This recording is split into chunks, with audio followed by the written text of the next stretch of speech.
Yesterday, Microsoft showed off all of their games that they have planned for the coming months and that they are excited for. And Overwatch 2 was not included, which has me worried. Let's have a look.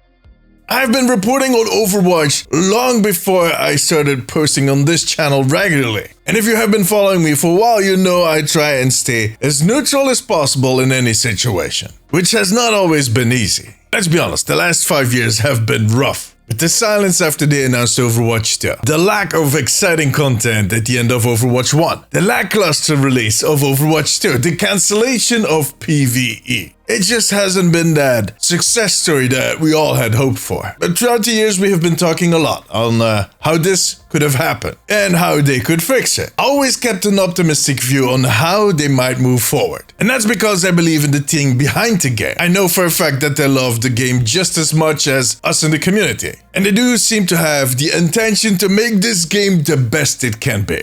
But for the first time in all those years, I'm genuinely worried. Well, let's just say that yesterday's Xbox Game Showcase was the final drop in my bucket of worries. I made a video last week where I had my predictions on this event, on what we could expect for Overwatch 2, because it was the first game showcase since Microsoft bought Activision Blizzard, because it's less than 2 weeks before Season 11 starts, because this is the last big stage moment before Gamescom in August, because this was the last chance to show off the next hero, Space Ranger, to a bigger audience. In other words, I had expectations, and I was not the only one. As you probably know by now, there was not a single frame of Overwatch 2 content in that whole presentation. And I mean, overall, it was a good presentation. There just was no Overwatch. It was almost as if Overwatch did not exist. And I checked.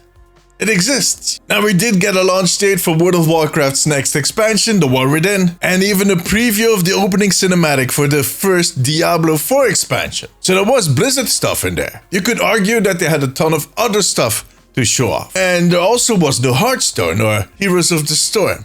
But look, at some point, Overwatch was one of those big 3 IPs that they were proud of at Blizzard. Blizzard used to love parading Overwatch around everywhere they could. At some point, it was actually one of the few games that actually worked for them. But yeah, a lot has happened since. And it is clear that the game is still suffering. We ain't out of the woods just yet. You know what? This event could have helped. It could have been a step forward. This could have been a glorious moment for Overwatch. Last I checked, you don't make more money from a game by not showing it off at your key event. Your own key event. Because that's just it. If they had wanted to take 2 extra minutes in that show to show off Season 11 or whatever, they could have. Nobody would have stopped them. So even if you are not too worried, even if you don't see any issue in their absence, this was another big missed opportunity. And for me, it is another red flag. If you stack this on top of the other missed opportunities, on the layoffs, the kind of lack of communication that we've seen in the last weeks, the lackluster content of the second half of Season 10. I've seen all of this before. And it was with Heroes of the Storm, Blizzard's MOBA, that currently is, well, in maintenance mode. It has been for years. Look, I'm not saying that Overwatch is going to end up in that same place, but I do think that we're at a crossroads. This could be the deep breath that they're taking to reorganize after they had to cancel PvE, after they had to let go of so many people. This could be the tactical silence before the storm.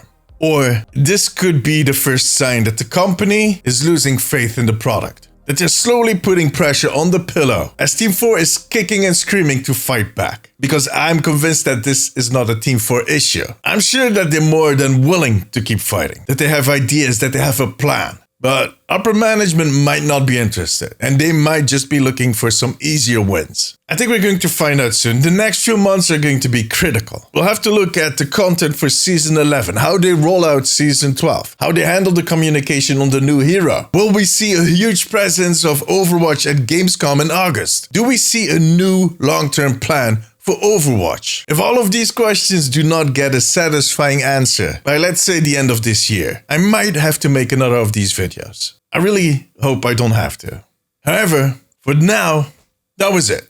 A huge thank you to my patrons. I could not make these videos without you guys. You have my eternal gratitude. If you have a few minutes left, check out this video. Click it. But above all, take care of yourself, take care of each other. Bye-bye.